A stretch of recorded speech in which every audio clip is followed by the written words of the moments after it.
Hey guys, Haycons here with another World of Warcraft gold making guide. The Obliterum market is insanely hot right now, so I thought I would go over the most efficient shuffles currently for making Obliterum. Of course, whether each shuffle is profitable on your realm will depend on your prices, but I'll show you how to do the calculations for each of the methods so that you can check. First, my favorite Obliterum shuffle is to craft the 880 engineering goggles. I chose the rugged skull blaster since stonehide leather was cheaper than using storm scale, cloth, or ore on this realm. It takes 200 stonehide leather per craft, which I got for 8 gold each, 20 infernal brimstone that I got for 200 gold each, and 6 hardened felglass which I purchased for 75 gold each. The 2 sniping scopes are just bought from the vendor. That brings the total cost basis of each craft up to around 6k gold. Since I purchased enough to make 21 total skull blasters, the net cost basis was around 126k. While this may seem like a huge amount of gold to invest, you'll see that it paid off.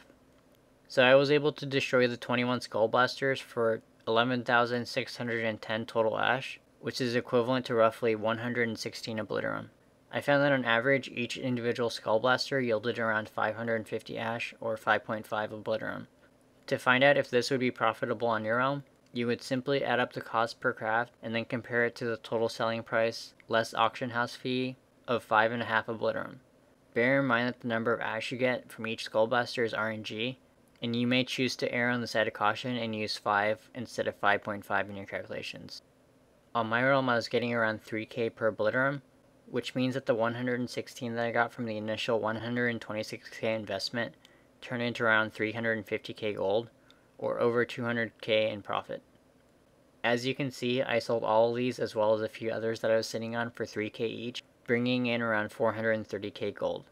Skull blasters are probably the most time efficient way to get ash compared to the other methods, so it's definitely worth taking a look at.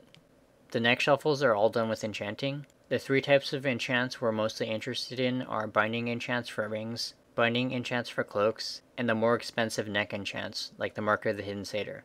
The ring enchant is likely going to be the least expensive on most realms, and do not require any Bloods of Sargeras to craft, like the ones for the cloaks. The ring enchants will obliterate on average into 130 ash, while the cloaks are worth around 150 ash, and the necks are worth around 200. You can either check the prices of these enchants or cost to craft them yourself and compare it to the prices of Obliterum on your own. This is my go-to method for making Obliterum if I've been doing a lot of shuffling with bracers and end up with a bunch of enchanting mats, or if the prices of particular enchantments get too low and it becomes more worthwhile to obliterate them and sell them as Obliterum rather than trying to sell the enchantment. Since the prices of enchanting mats are really high on most realms at the moment, I would recommend looking into the shuffle with bracers using either leatherworking or tailoring, coupled with enchanting. If you need more info about this, I highlighted the tailoring shuffle in one of my enchanting guides, which you can find in the WoW playlist on my channel. Lastly, there are shuffles with Jewelcrafting and Alchemy. Each uncommon or green cut Legion gem will obliterate into 1 ash. You can also obliterate ancient healing potions into around 1.4 to 1.5 ash. However, both of these methods are extremely time inefficient, since you're getting very little ash per item, but it may be a great way to make it with a low capital investment, especially if you can get the Cerulean seeds cheap. Since 100 Obliterum ash equals 1 Obliterum, and we get 1.4 ash from the forge per ancient healing potions, we can say that we need approximately 72 ancient healing potions per Obliterum.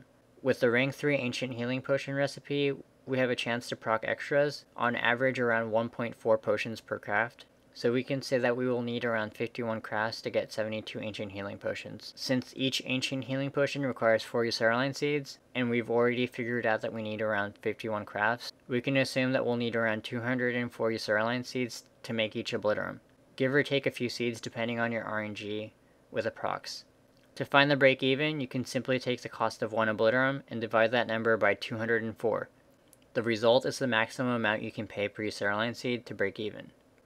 Remember that the auction house also takes a 5% cut, and the price of Obliterum can have huge swings in either direction, so make sure to factor that into your calculation. Between the Obliterum craze and selling the mats required to get the Sundarter hatchling pet, I've made an extra 2 mil in the past week, on top of my other sales. Both are very competitive markets on most realms, but they are worth taking a look at if you're looking for additional ways to supplement your gold income. Anyways, that's all for this video. Thanks so much for watching. If you found this video helpful, please be sure to like and comment. If you would like to see more, please consider subscribing to my channel.